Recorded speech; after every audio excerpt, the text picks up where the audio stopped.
আসসালামু আলাইকুম, welcome back to my channel. কেমন আছেন সবাই? কাছে দূরে যে যেখান থেকে আমার ভিডিওটি দেখছেন, আশা করছি আপনারা সবাই ভালো আছেন। আমিও আলহামদুলিল্লাহ ভালো আছি। বাংলাদেশ এফএস ব্লগে আরও একটি নতুন ভিডিও দেখার জন্য আপনাদের সবাইকে ওয়েলকাম জানাচ্ছি।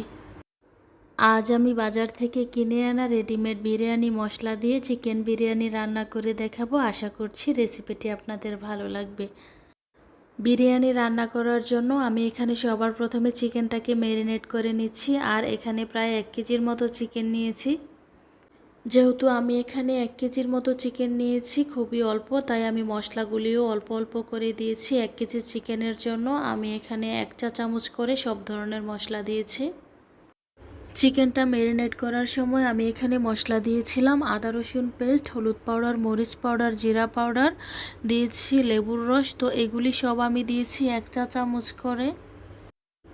আর তাছাড়া আরও দিয়েছি টক দই, বাদাম পেস্ট 2 চা চামচ, স্বাদমতো লবণ দিয়ে মাখিয়ে খুব ভালোভাবে আমি সাইডে রেখে দিয়েছি চিকেনটাকে 30 মিনিটের জন্য।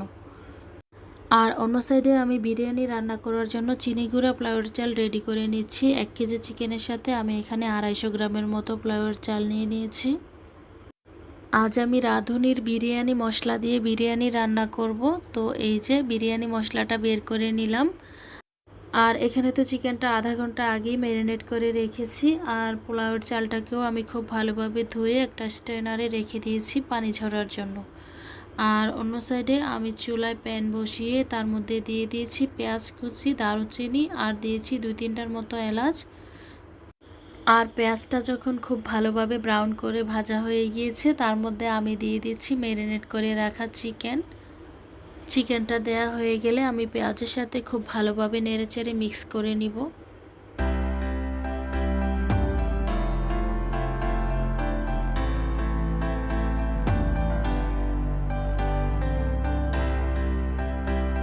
তো এই পর্যায়ে রেডিমেড যে বিরিয়ানি মশলাটা আছে, ওই বিরিয়ানি মশলার 1 প্যাকেটের হাফ মানে অর্ধেক প্যাকেট আমি এখানে দিয়ে দিচ্ছি। বিরিয়ানি মশলাটা দেওয়ার পর আমি আবারও নেড়েচেড়ে খুব ভালোভাবে একটু সময়ের জন্য মাংস আর মশলাটাকে কষিয়ে নিচ্ছি। মাংস আর মশলাটাকে খুব ভালোভাবে কষানোর পর আমি এখানে লিকুইড ফ্রেশ গরুর মিল্ক দিয়ে দিচ্ছি পরিমাণ মতো। তো এখন সব কিছু একসাথে নেড়েচেড়ে মিক্স করে ঢাকনা দিয়ে ঢেকে দিব যতক্ষণ না পর্যন্ত চিকেনটা হাফ সিদ্ধ হয়।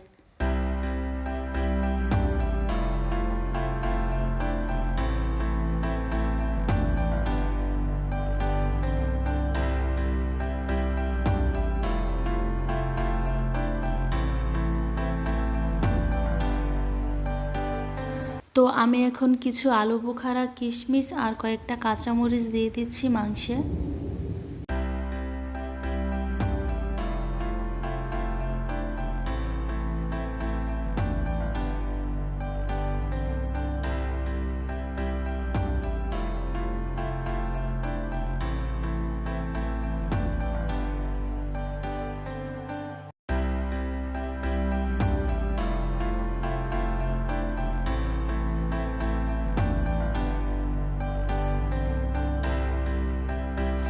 চিকেনটা রান্না করা শেষ, যখন তেলটা উপরে ভেসে উঠেছে, এই পর্যায়ে আমি দিয়ে দিচ্ছি আগে থেকে ধুয়ে পানি ঝরিয়ে রাখা পোলাওয়ের চাল।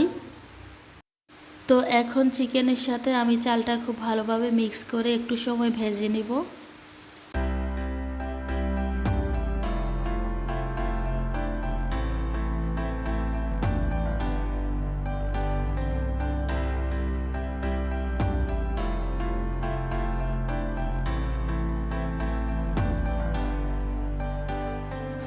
চালটা সিদ্ধ হওয়ার জন্য আমি এখানে ফুটানো গরম পানি দিয়ে দিয়েছি। আর আমি যেই পটে চাল মেপে নিয়েছিলাম সেম ওই পটের 2 পট চাল নিয়েছি, তার জন্য আমি এখানে 4 পট পানি দিয়েছি। এই পর্যায়ে আমি লবণ টেস্ট করে নিব সব কিছু ঠিকঠাক আছে কিনা। আর হাই হিটে জাল দিয়ে পানিটা একদম পুরোপুরি শুকিয়ে নিব। পানিটা যখন শুকিয়ে যাবে, তারপর আমি 30 মিনিটের জন্য দমে দিব। এর মাঝেই বিরিয়ানি রান্না করা একেবারে কমপ্লিট। তো এই পর্যায়ে উপর থেকে একটু ঘি দিয়ে নিলে ফ্লেভারটা আরও বেশি ভালো আসে। আমার বাসায় ঘি ছিল না, তাই আমি দিতে পারিনি। যদি আপনাদের বাসায় ঘি থাকে তাহলে অবশ্যই দিবেন। তো আমি এখন কিছু ফ্রোজেন করা কাবাব ভেজে নিব।